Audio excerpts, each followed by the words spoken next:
What lesson do we take from what happened in Puerto Rico? How do we apply the lessons we took from Puerto Rico? Well, I think Puerto Rico was incredibly successful. Puerto Rico was actually our toughest one of all because it's an island, so you can't truck things onto it. Everything's by boat. We moved a hospital into Puerto Rico, a tremendous military hospital in the form of a ship. You know that. And I actually think, and the governor's been very nice, and if you ask the governor, he'll tell you what a great job. I think probably the hardest one we had by far was Puerto Rico because of the island nature. And I actually think it was one of the best jobs that's ever been done with respect to what this is all about. Puerto Rico got hit not with one hurricane, but with two. And the problem with Puerto Rico is their electric grid and their electric generating plant was dead before the storms ever hit. It was in very bad shape. It was in bankruptcy. Had no money. It was largely closed. And when the storm hit, they had no electricity essentially before the storm. And when the storm hit, that took it out entirely. The job that FEMA and law enforcement and everybody did, working along with the governor in Puerto Rico, I think was tremendous. I think that Puerto Rico was an incredible unsung success. Texas, we have been given A-pluses for. Florida, we've been given A-pluses for. I think in a certain way, the best job we did was Puerto Rico, but nobody would understand that. I mean, it's harder to understand. It was a very hard thing to do because of the fact they had no electric. Before the storms hit, it was dead, as you probably know. So we've gotten a lot of receptivity, a lot of thanks for the job we've done in Puerto Rico. Puerto Rico is very important. And by the way, speaking of Puerto Rico, they're going to be affected pretty soon by something else that's on its way. Is that right? Potentially, Hurricane Isaac right now is tracking south of the island, but we have several thousand people inside Puerto Rico right now working on long-term recovery that have shifted to the response mode to monitor as Isaac passes to the south. We do not want to see Hurricane Isaac hit Puerto Rico. That's all we need. But we have a big hurricane out there, and it's sort of skirting along Puerto Rico and the edge of Puerto Rico. That would not be good. Mr. President, how much money do you think you'll need for recovery efforts to this next hurricane, and do you have that? Well, we have it currently. We're going to, obviously, these are all unanticipated, so we'll go to Congress. Congress will be very generous because we have no choice. This is the United States, and it's whether it's Texas or Florida, or frankly, if it's Virginia, because Virginia looks like it's very much in the path. Maryland, by the way, could be affected, very seriously affected, just to add. It's a little bit outside of the path. And then, of course, South Carolina and North Carolina. I think that any amounts of money, whatever it takes, we're going to do.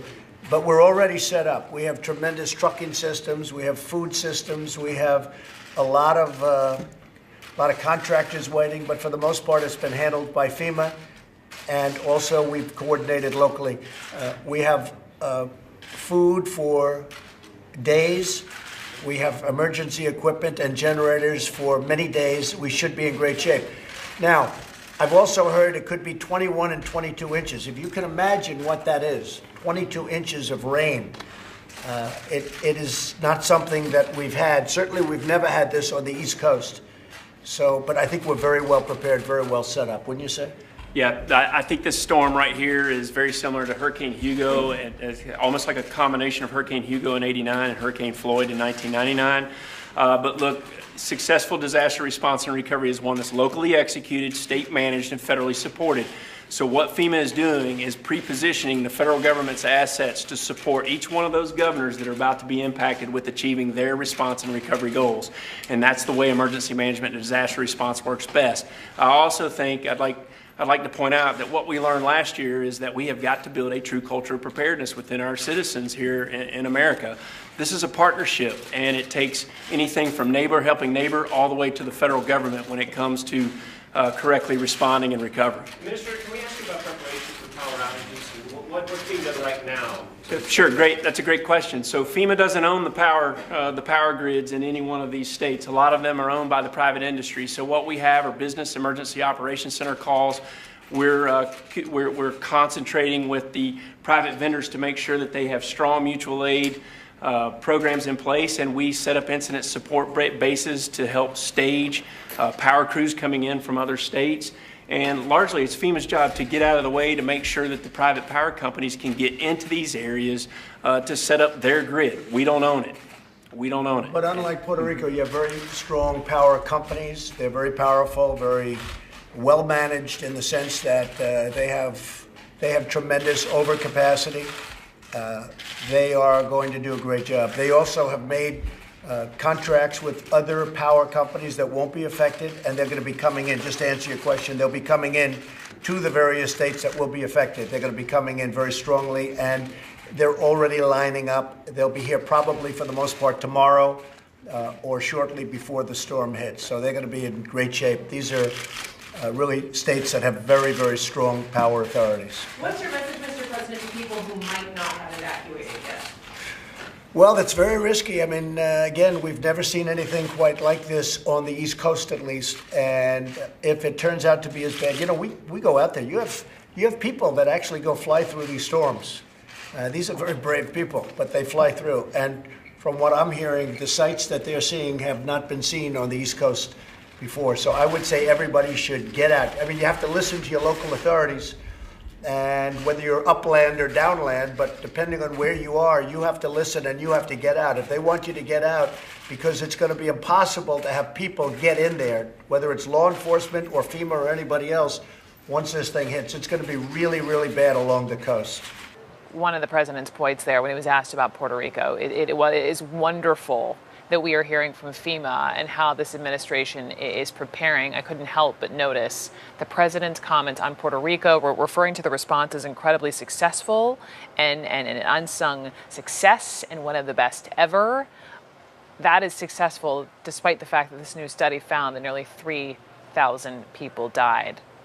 Caitlin Collins, I want to come to you on this over at the White House. 3,000 people died, according to this most recent George Washington University study, and the administration's response is still under fire. Where is this incredibly successful even coming from?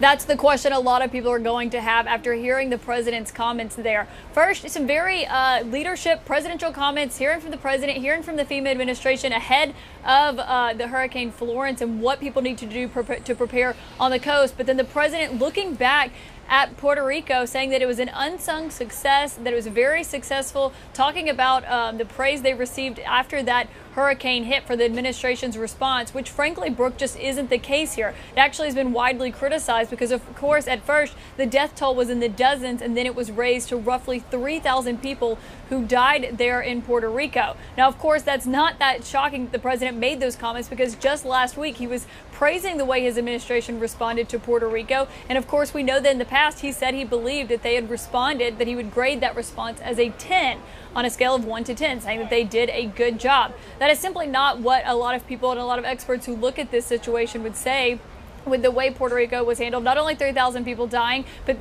several people, or hundreds of people on that, going without power for so long. So, of course, certainly that's going to raise a lot of questions there, the president in the Oval Office. And something else you saw there, Brooke, was though in the past few days, aides have tried to redirect the president's focus on Hurricane Florence and the administration's response as they prepare for this. Something the president said there, that they are sparing no expense for this and warning Americans that this is going to be a very big storm that is headed toward the East Coast.